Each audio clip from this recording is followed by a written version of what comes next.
नमस्कार और स्वागत है आपका प्राइम न्यूज धरनी हिंदी में। मैं पूर्णिमा आपके साथ हूं हर रोज की प्रमुख खबरों के साथ। तो चलिए बिना समय गवाए शुरू करते हैं आज की प्रमुख खबरें। आज की सबसे बड़ी 10 खबरें क्या है जो सबकी जुबान पर। रूस का यूक्रेन पर ICBM हमला। यूक्रेन द्वारा अमेरिकी मिसाइल का उपयोग करने के बाद रूस ने इंटरकॉन्टिनेंटल बैलिस्टिक मिसाइल ICBM का परीक्षण कर अपने इरादे साफ कर दिए। भारत चीन सीमा विवाद पर चर्चा। भारत और चीन के रक्षा मंत्रियों की मुलाकात में सीमा विवाद को लेकर अहम चर्चा हुई। समाधान के लिए कदम उठाने पर जोर दिया गया। अमेरिका के राष्ट्रपति चुनाव में डोनाल्ड ट्रंप की संभावित जीत से चीन चिंतित। व्यापारिक शुल्कों में बढ़ोतरी का डर।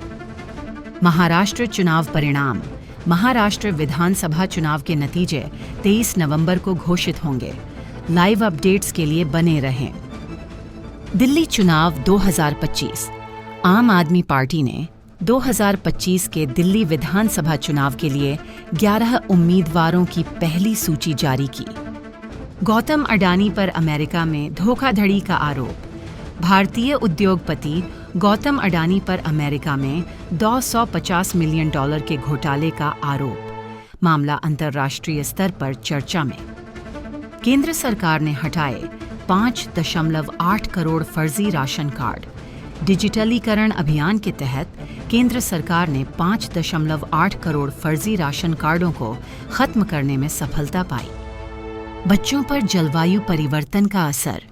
यूनिसेफ की रिपोर्ट के अनुसार 2050 तक बच्चे 8 गुना ज्यादा गर्मी की लहरों का सामना करेंगे। मणिपुर सीएम की कुकी हिंसा पर प्रतिक्रिया। मणिपुर के मुख्यमंत्री एन बीरेन सिंह ने कुकी हिंसा पर चुप्पी तोड़ते हुए दोषियों को सजा दिलाने का वादा किया। पीएम मोदी गयाना की संसद को संबोधित करेंगे। प्रधानमंत्री नरेंद्र मोदी गयाना की संसद में ऐतिहासिक भाषण देंगे। भारत की वैश्विक कूटनीति को और मजबूती मिलेगी। डोमिनिका के राष्ट्रपति सिल्वानी बर्टन ने यह सम्मान भारत और डोमिनिका के रिश्तों को मजबूत करने और कोविड-19 महामारी के दौरान मदद के लिए प्रधानमंत्री मोदी को दिया। यह पुरस्कार गयाना में आयोजित इंडिया कैरिकॉम समिट के दौरान प्रदान किया गया। अंतर्राष्ट्रीय आपराधिक अदालत ने इजरायल के प्रधानमंत्री बेंजामिन नेतन्याहू और रक्षा मंत्री योआव गैलेंट के खिलाफ युद्ध अपराधों के लिए गिरफ्तारी वारंट जारी किया है। अदालत का कहना है कि इन दोनों ने गाजा में मानवीय संकट को बढ़ावा देने के लिए जानबूझकर नागरिकों को निशाना बनाया और मेडिकल सप्लाई पर रोक लगाई। तो ये थीं आज की सुर्खियां। अब बिना देरी के बढ़ते हैं दिन की सबसे बड़ी खबरों की तरफ। उत्कल केसरी डॉक्टर हरिकृष्ण मेहताब की 125वीं जयंती के अवसर पर नई दिल्ली के विज्ञान भवन में भव्य कार्यक्रम आयोजित किया गया। आइए जानते हैं इस ऐतिहासिक आयोजन के खास पहलुओं के बारे में। गुरुवार को नई दिल्ली के विज्ञान भवन में आयोजित कार्यक्रम में राष्ट्रपति द्रौपदी मुर्मू ने मुख्य अतिथि के रूप में शिरकत की। इस अवसर पर शिक्षा मंत्री धर्मेंद्र प्रधान, संस्कृति एवं पर्यटन मंत्री गजेंद्र सिंह शेखावत और ओडिशा के मुख्यमंत्री मोहन चरण मांझी भी उपस्थित थे। कार्यक्रम में डॉक्टर हरिकृष्ण मेहताब की स्मृति में एक विशेष डाक टिकट और सिक्के का अनावरण किया गया। साथ ही उनकी प्रसिद्ध रचनाओं गांव मजलिस के हिंदी और अंग्रेजी अनुवाद तथा ओडिया में मोनोग्राफ का विमोचन भी हुआ। डॉक्टर मेहताब, जिन्हें उत्कल केसरी के नाम से जाना जाता है, भारत के स्वतंत्रता संग्राम के अग्रणी नेता और ओडिशा के पहले मुख्यमंत्री थे। वे एक कुशल राजनेता, समाज सुधारक, लेखक और पत्रकार भी थे। उनकी प्रसिद्ध पुस्तक ओडिशा का इतिहास ने उन्हें साहित्य जगत में विशिष्ट स्थान दिलाया। डॉक्टर हरिकृष्ण मेहताब की 125वीं जयंती पर आयोजित यह समारोह उनके योगदान को सम्मान देने का एक प्रयास है। उनके विचार और कार्य आज भी प्रेरणा देते हैं। ओडिशा की उपमुख्यमंत्री प्रभाती परिड़ा ने सुभद्रा योजना के तहत बड़ी घोषणा करते हुए कहा कि दिसंबर तक 1 करोड़ महिलाओं को योजना का लाभ दिया जाएगा। आगामी चरण में आंगनबाड़ी कर्मियों को भी शामिल किया जाएगा। नवंबर 24 को 80 लाख महिलाओं को सीधे योजना की राशि मिलेगी। राज्य में सुभद्रा योजना का शुभारंभ 17 सितंबर को प्रधानमंत्री नरेंद्र मोदी द्वारा किया गया था। ओडिशा की उप मुख्यमंत्री प्रभाती परिड़ा ने जानकारी दी है कि दिसंबर तक 1 करोड़ महिलाओं को सुभद्रा योजना के तहत आर्थिक सहायता प्रदान की जाएगी। उप मुख्यमंत्री ने बताया कि तीसरे चरण में सभी आंगनबाड़ी कर्मियों को भी शामिल किया जाएगा। इसके लिए सभी आवेदन पत्रों की जांच पूरी हो चुकी है। गुरुवार शाम को योजना के तहत छूटे हुए 2,67,000 हितग्राहियों को शामिल करने पर एक महत्वपूर्ण बैठक होगी।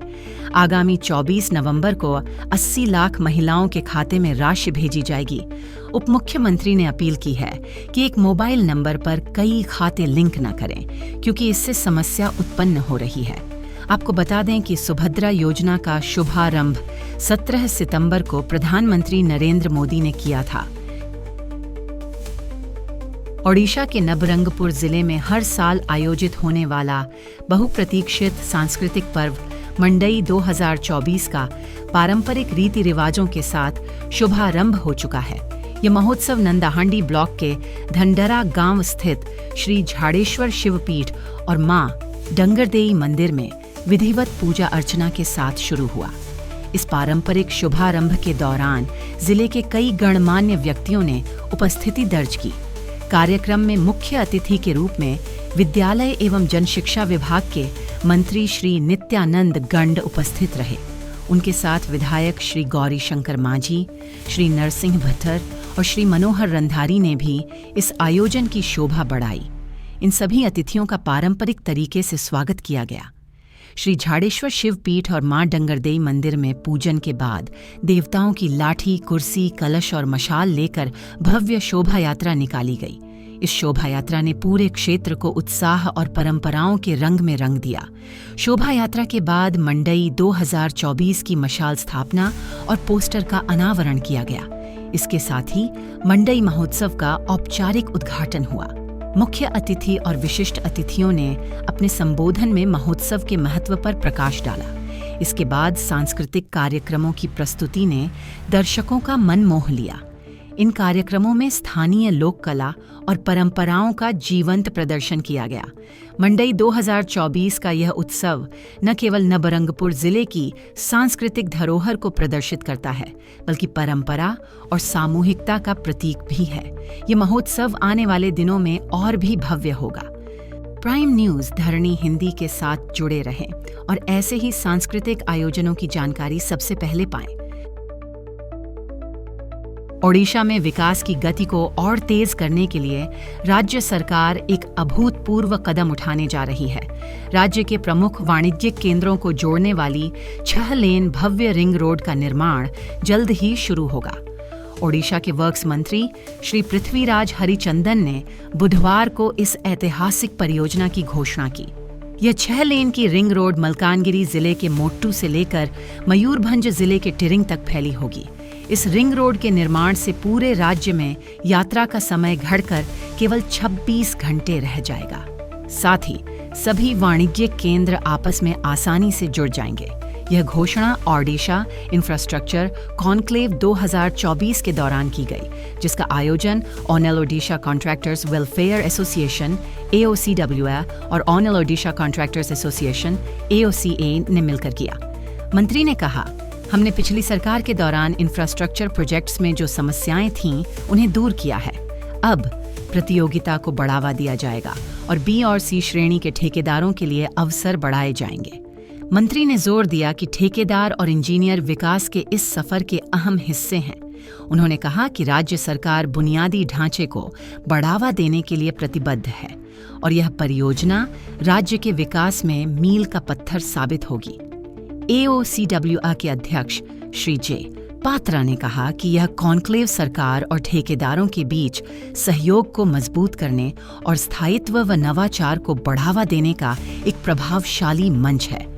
ओडिशा का यह नया रिंग रोड न केवल यात्रा को आसान बनाएगा, बल्कि व्यापार, उद्योग और विकास को भी नई ऊंचाइयों पर ले जाएगा। यह कदम ओडिशा को एक प्रगतिशील और समृद्ध राज्य बनाने की दिशा में एक महत्वपूर्ण प्रयास है। रूस और यूक्रेन के बीच जारी युद्ध ने एक और बड़ा मोड़ ले लिया है। रूस ने इंटरकॉन्टिनेंटल बैलिस्टिक मिसाइल यानी ICBM दागकर यूक्रेन और उसके पश्चिमी समर्थकों को कड़ा संदेश दिया है। ICBM आमतौर पर परमाणु हथियार ले जाने के लिए डिजाइन की जाती है, लेकिन रूस ने इसे इस बार पारंपरिक यानी नॉन न्यूक्लियर वॉरहेड के साथ इस्तेमाल किया है। ये साफ संकेत है कि मॉस्को अपनी ऑन रेड लाइंस का उल्लंघन बर्दाश्त नहीं करेगा। रूस का यह कदम तब आया है जब अमेरिका और ब्रिटेन ने यूक्रेन को अपने लॉन्ग रेंज क्रूज और बैलिस्टिक मिसाइलों का इस्तेमाल करने की मंजूरी दी। इसके तुरंत बाद कीव ने अमेरिकी ATACMS और ब्रिटिश स्टॉर्म शैडो मिसाइलें रूस पर दागीं। यूक्रेनी वायुसेना ने दावा किया है कि रूस ने टिनिप्रो शहर पर कई मिसाइलें दागीं, जिनमें से 6 को मार गिराया गया।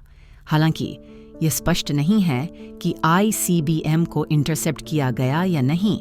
इससे एक दिन पहले ही राष्ट्रपति व्लादिमीर पुतिन ने रूस की परमाणु नीति में बदलाव किया था।